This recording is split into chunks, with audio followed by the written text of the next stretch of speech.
पाण्याचं प्रदूषण आणि हवेचं प्रदूषण हा एक खूप मोठा विषय हा झालेला आहे. इलेक्शन येतील आणि जातील, पण ह्या गोष्टी जर एकदा हानिकारक झाल्या तर ज्याच्यासाठी आपण सगळे कष्ट करतोय की आपल्या मुलांसाठी पुढे चांगलं व्हावं, आपल्या पक्षाने काहीतरी चांगलं काम करावं, याला 5-10 वर्षांनी खरंच अर्थ राहणार आहे का, हा एक मोठा प्रश्न. म्हणजे माझं स्वतःचं उदाहरण सांगते. मी या ऑफिस पासून इथून पुणे म्युन्सिपल कॉर्पोरेशन 10 पावलावर आहे आणि माझं घर 100 पावलावर आहे.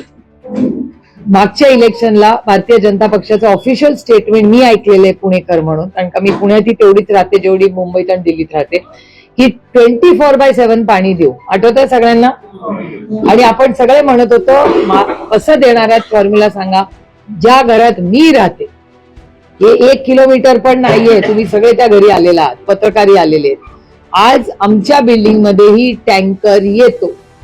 आम्ही 100 पावलावर आहोत पुणे म्युन्सिपल कॉर्पोरेशनच्या हेडक्वार्टर मध्ये. 7 वर्षापूर्वी 24/7 पाणी देणारी पुण्याचं प्रशासन, आज माझ्याकडे रोज टँकर येतो, रोज. आणि तिथलं पाणी गढूळ असतं का? हो असतं. कधी कधी नळ उघडला ना तर पिवळ्या रंगाचं पाणी येतं आमच्याकडे. म्हणजे हे फक्त माझ्याकडे नाहीये, सगळ्यांच्या घरात ती परिस्थिती. करेक्ट. पण मग हे इलेक्शन आपण तुतू मेमे करत भांडणार का तुमच्या माझ्या आयुष्यात एक चांगला बदल घडवण्यासाठी? राजनीती होती रे, पक्ष फोडतील, लोक घेतील, काय करतील. पण मला असं वाटतं कधीतरी आपण सगळ्यांनी आपलं ऑब्जेक्टिव्ह ड्रिव्हन राजकारण कधी करणार आपण.